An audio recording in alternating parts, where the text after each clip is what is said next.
Newman के ख्याल में जो थर्ड फील्ड वर्क स्टेप है वो बड़ा क्रूशल है, और वो कहता है कि when you enter into the field there should be well constructed relationship among you as a researcher and with your respondents. सबसे पहले जो आपने काम करना है कि जो आपके की इन्फॉर्मेंट्स हैं उनके साथ आपने अच्छी अंडरस्टैंडिंग डेवलप करनी है, उनको रिसर्च का पर्पस बताना है, उनकी परमिशन से इंफॉर्मेशन कम्युनिटी के बारे में लेनी है। उनकी हेल्प की वजह से आपने रैपिड बिल्डिंग करनी। रैपिड बिल्डिंग क्या है कि कम्युनिटी के लोगों के साथ जब आपने इंटरेक्शन करना है तो वो जनरली बिलीव करते हैं कि फ़लाँ इंडिविजुअल के रेफरेंस से ये आया है तो ये बड़ा जेन्युइन पर्सन होगा, बड़ा जेन्युइन रिसर्चर है।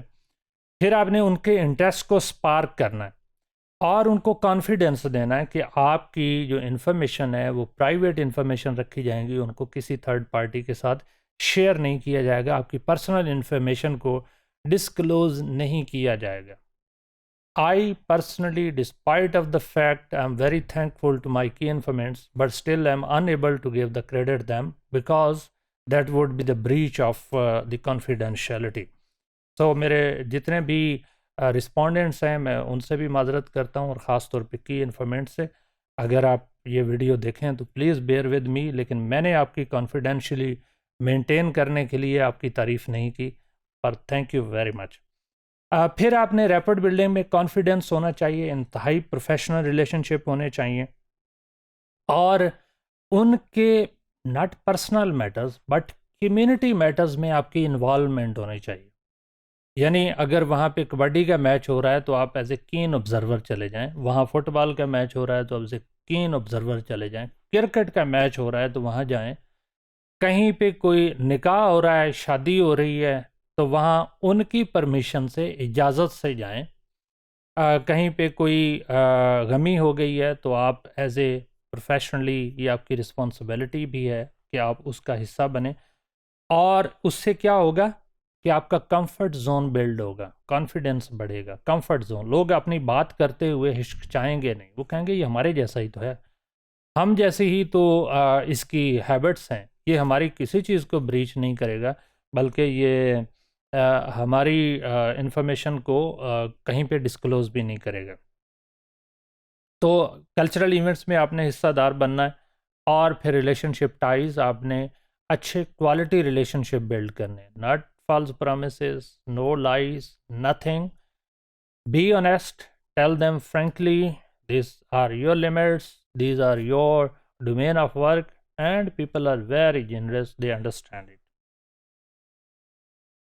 ऑब्जर्व सेंसिटिव इवेंट्स, वो जो कम्युनिटी के अंदर इन जनरल हैं, लेकिन पार्टिकुलरली जो आपके रिसर्च से रिलेटेड हैं, आप उनको बड़ा केयरफुली ऑब्ज़र्व करें, रिकॉर्ड करें, डॉक्यूमेंट करें, और उससे कॉन्सेप्चुअल क्लैरिटी लेने की कोशिश करें।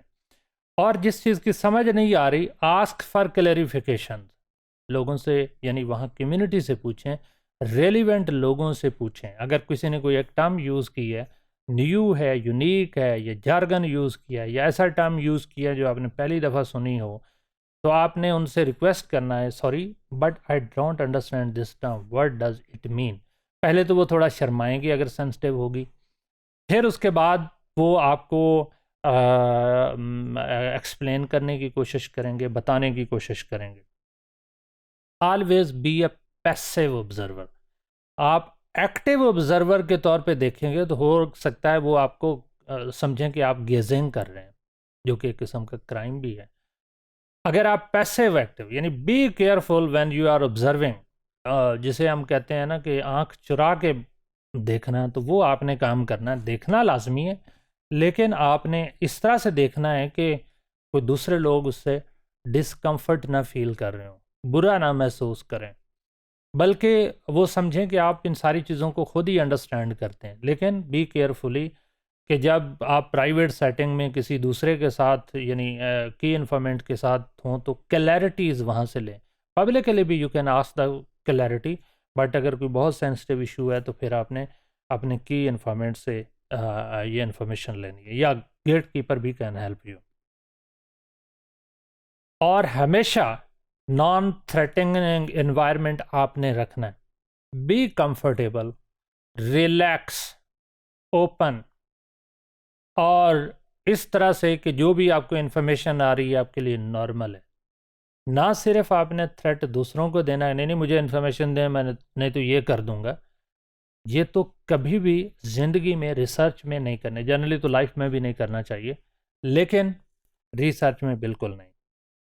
और ऑलवेज शुरू में जब आपने इन्फॉर्मेशन लेनी है तो पब्लिक इन्फॉर्मेशन, अच्छा कम्युनिटी में ऐसे क्यों हो रहा है, ये चीज़ें कम्युनिटी में क्यों हैं, पब्लिक इन्फॉर्मेशन। कभी भी शुरू में स्पेसिफिक इन्फॉर्मेशन या सेंसिटिव इन्फॉर्मेशन नहीं लेनी, जर्नल ट्रेंड्स पे बात करनी और फिर आहिस्ता आहिस्ता स्पेसिफिक लेनी। और जब आपने स्पेसिफिक लेनी है, try to dig out each and every aspect of the sensitive information.